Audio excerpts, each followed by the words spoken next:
Hi there and welcome back to my YouTube channel. Before we do anything else, do all the good stuff for me, like, subscribe, comment, let me know what you think, tell a friend to tell a friend.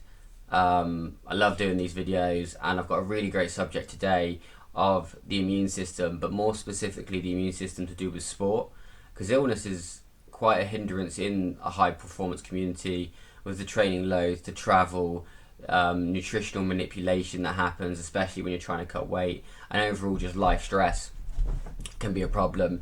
You've got outside commitments, social commitments that you need to do, and that can impact on your training, and that can impact your immune status as well, depending on what you're doing. Athletes in general are going to be healthier than normal people, normal sedentary people, people even that exercise reasonably frequently, but they are at more of a risk of illness because of the high training load and stress that they do.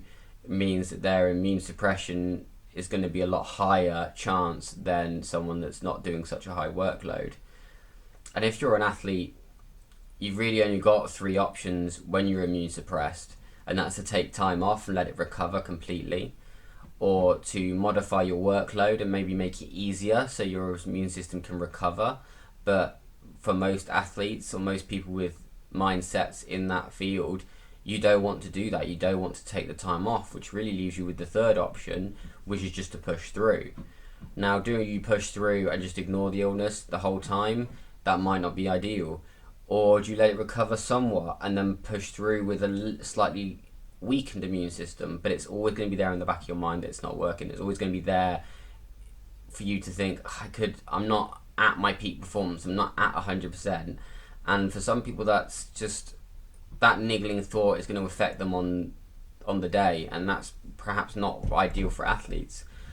So something that kind of a great word, a great term to come across is immunonutrition, which is about looking at ways to manipulate nutrition to boost your immune system so you can prevent overall illness and increase overall performance.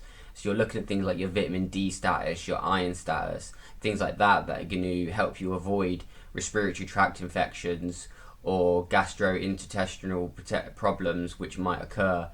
And that's kind of just generally why I find this subject so interesting, why I find, and when I work with people in this field, that sports and the immune system is such an interesting thing that perhaps you kind of just learn the tough love of, push through, don't worry about it kind of thing. But actually, there's so much you can do in this aspect that you can enhance, that you can manipulate, that you can optimize yourself, that it's silly to not look at it. It's silly to not optimize it for your performance as an athlete.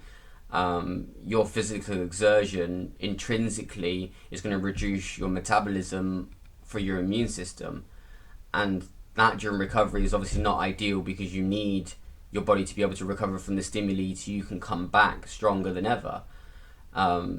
Your immune system, to put it into a window of time, is between 5 and 6 hours post exercise. Your immune system is suppressed, so that's a window there where a virus or bacteria or even damaged cells from what you've been doing get a chance to really proliferate and cause problems within your system, and really get a chance to get their hooks in and make life really hard for you.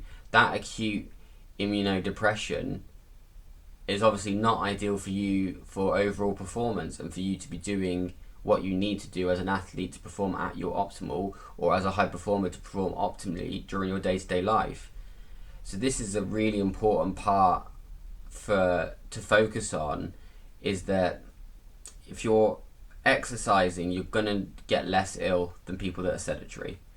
And if you're an athlete, you're generally going to be considered healthier than most other people. So as an athlete, what do you do? Where do you go from this? If you are an athlete or a high performer, you already know this. If you're kind of new to understanding this, you will have experienced this at some point, that it's just you've not been strong enough to fight off that illness at the time when you needed it to. And athletes with a high load are going to get sick 10 times more than people that don't train at that high level. And specifically, people that are really susceptible are people like endurance athletes, power athletes. They're the kind of people that are 10 times more likely to exhibit symptoms of depression, anxiety, sleep deprivation, travel problems, traveling through time zones, jet lag, picking up little bugs through the way they're traveling.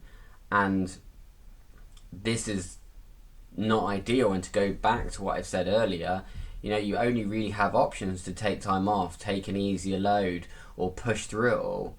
But a prospective study that was done in 2016, which I'll link underneath this, showed that athletes over a 5-year period, the ones that took a slight workload every so often, were less successful in their sport, in a track sport especially. So the athletes that took no time to offload and make workloads easier through their training, were more successful on the track than others. So this shows that having a plan in place, having an idea of where to go and what to do to keep your immune system strong, is critical to your success. Because if you do that and you have a plan, then you can make sure that you are more successful than the person next to you. And if you're trying to win sponsorships, or there's money involved, or there's trophies and medals, you want that slight tweak could be the difference between you winning and losing by an inch or a second or whatever. So it's so important. So to look at how to prevent this, you're looking at the kind of prescription and the recovery aspect of how to prevent this and how to manage this. And this is something I do with clients of mine at the moment, athletes that come to me. This is where we start. It's prescription and recovery. You're really looking at your sleep and making sure that your sleep is optimal, or optimizing that as much as possible during training, traveling, all the rest of it. Because sleep is a whole other subject that I could do hours on in itself, but it's so important for you to achieve good sleep. The other prescription aspect that you can kind of think about is doing 10% added week on week.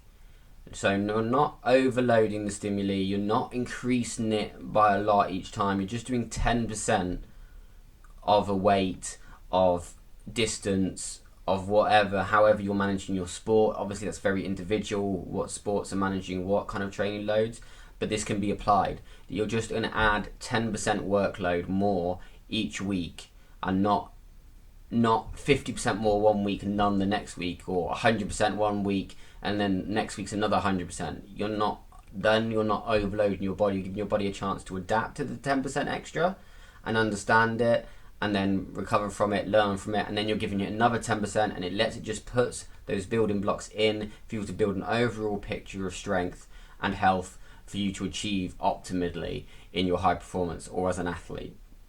And I think that's really important to know, is that these are building blocks. This isn't just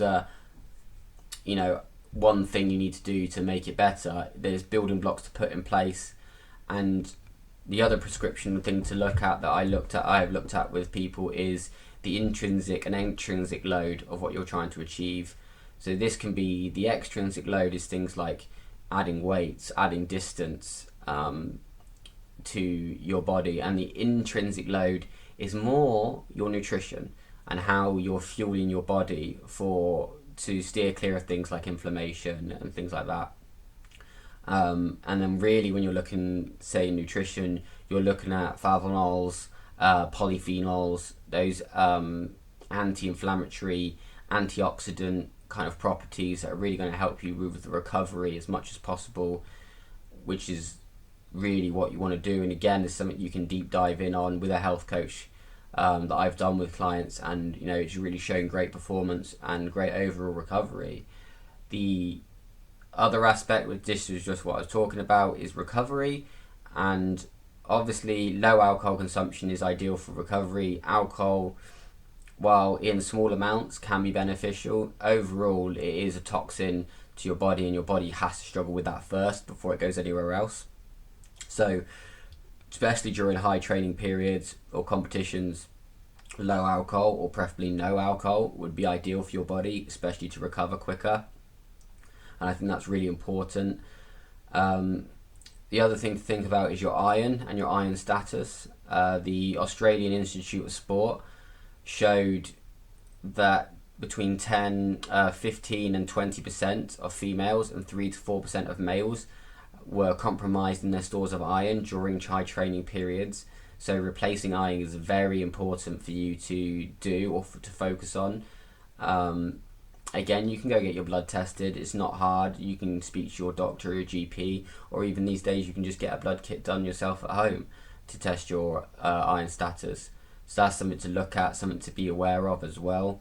And then obviously overall stress management, like how are you managing your stress to make sure that your mindset is as optimal as possible as an athlete.